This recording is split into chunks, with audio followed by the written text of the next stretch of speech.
That's how you end a tournament. Wish I could have caught a few more like that during the tournament, but that's what happened right there towards the end of the second day. Thought I was going to be onto something, but all we could put in the boat were small fish up to that point. And that was the only big one that I caught. But the SPRO, where's that put it? Bronze eye frog. This is the deal, right? This is the setup right here. It's just the green pumpkin, very natural looking color. This is the green pumpkin, bronze eye 65. Love that frog right there. I was throwing it on the 7.4 Cashin frog rod, and I had, let's see, 50-pound. Well, it's upside down. I had the 50-pound X-Plasma braid. You can absolutely crack them on there. And I had the new 7 GSC high-speed reel. As you could see, I put the absolute wood to that fish. And man, it was like rock solid hook set. And just one of those hook sets and one of those bites that you just dream about. It was so cool. But yeah, that was the highlight of the big ones. I caught a couple smaller ones on that frog as well, but they were, you know, my second, third biggest fish, and that 12 pounds I had on day 2. Ended up in 71st place. I caught a real small limit the first day. That first day, I had a little area. I thought I could catch some keepers. I was surprised at how small they were in the tournament, but I was catching them on a jerkbait. This is the new SPRO McDart 110, and I don't know if you can read that, but that's this McDart, and it has a different bill angle and a bit different bill size than the McStick. The McStick is more of a vertical bill and it's wider, so that bait, the McStick wants to kind of just walk side to side in place. This McDart, it wants to it's sashay probably 2 feet or so each way. So it's a real erratic jerkbait. I'm really happy they got this thing dialed in. They'll be on the market at some point soon. I got my hands on a couple very sneakily. I did. Thanks for got them from Justin McClellan, from Mike McClellan's one of his sons. Justin was nice enough to give me this, to put some keepers in the boat for me. I throw that on 12-pound crank FC. I've really gone to that as my jerkbait line. The 12-pound, that crank FC, it's got the plasma coating on it, so it cuts through the water real good. So if when you're jerkbait fishing, you're snapping that rod. That line is going through the surface of the water a lot. That plasma coating on there makes a big difference, in my opinion, about smoothly cutting through the water, and it makes it a little more effortless, and I think you can get a little bit more action on your jerkbait. Had that on the 7 GF high-speed reel. I like a high-speed, like an 8-to-1 on jerkbaits, because you're reeling up a lot of slack and you want to do that real quick. So you can do that very easily there. 7-foot topwater jerkbait rod. Medium heavy is the one I like. When I'm fishing a normal size jerkbait, a lot of times when you make a long cast, you'll get that bait down, you'll twitch it 2 or 3 times.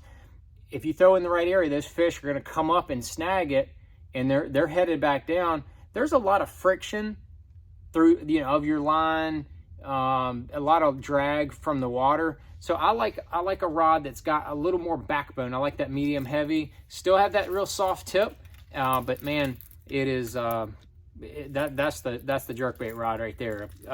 Caught some keepers on that on day 1. Caught one on it, a couple on it on day 2, but they were smaller ones there at Okeechobee. So a little bit disappointed, and then that bite kind of petered out on days 1 and 2. Ended up picking up a couple more keepers on the Junebug Dream Magic Worm, the 6-inch. Had my trusty G Finesse 2-aught light wire worm hook, and on this one I had a 3/16 SPRO tungsten sinker. Had that on 10-pound crank FC, or 10-pound FC leader, and then had that on the GX spinning reel. Super smooth drag. Love that right there. And I had the Overwatch line, 12-pound Overwatch line. Of course, it's the Cashin Icon John Cruz drop shot rod. Absolute money for that setup.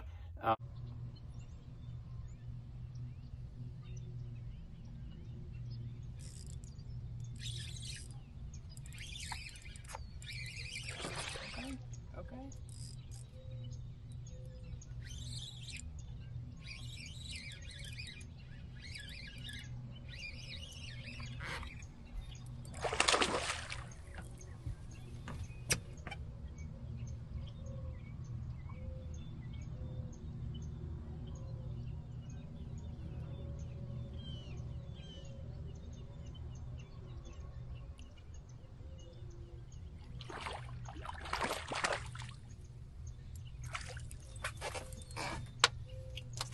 I ended up catching probably 3 or 4 keepers on it day one, and I think 2 keepers on it on day 2.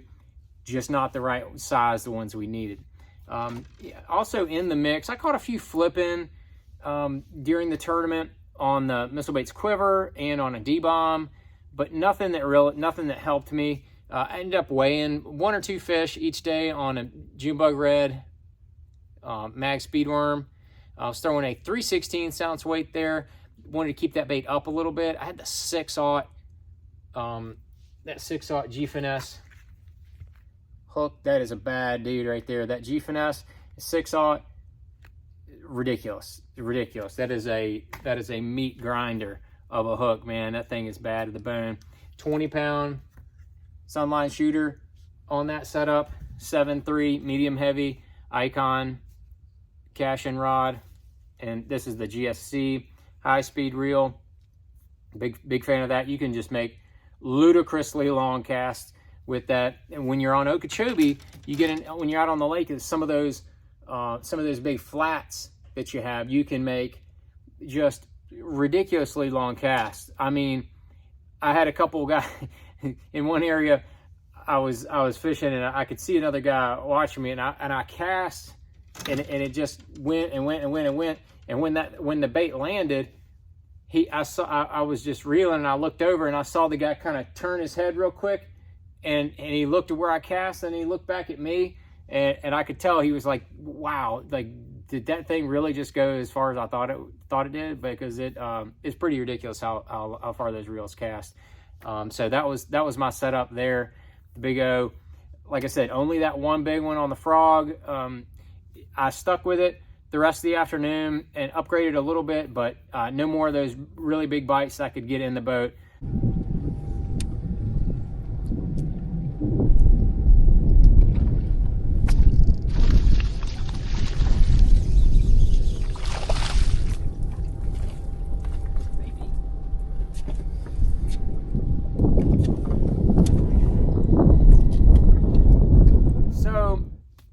A little bit frustrating to have a bad finish after a decent start to the year, an okay start to the year on the St. John's.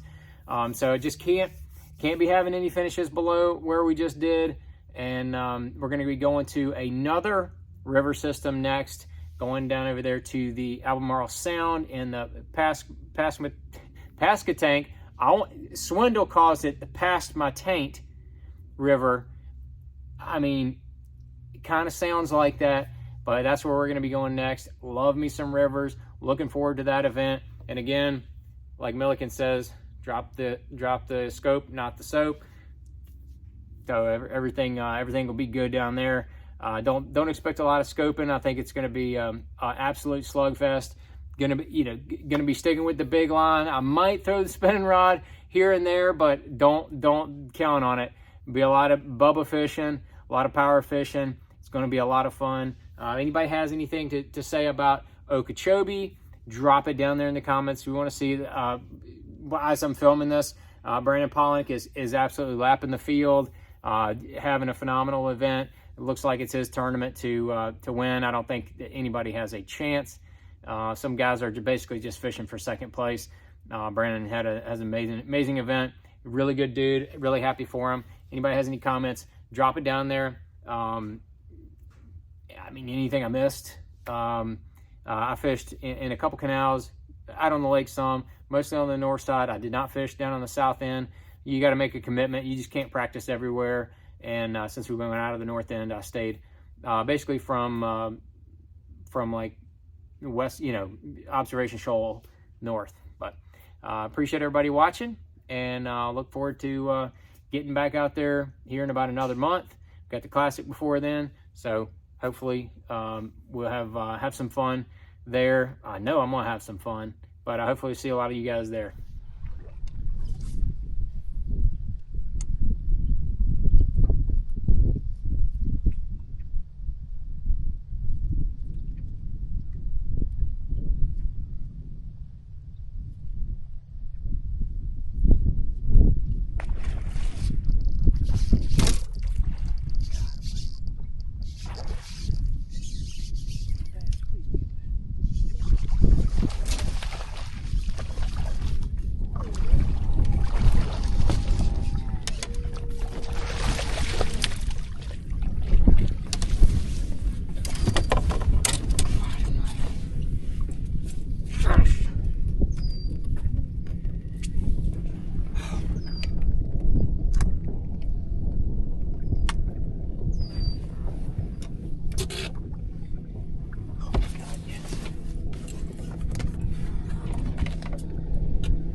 Thank you.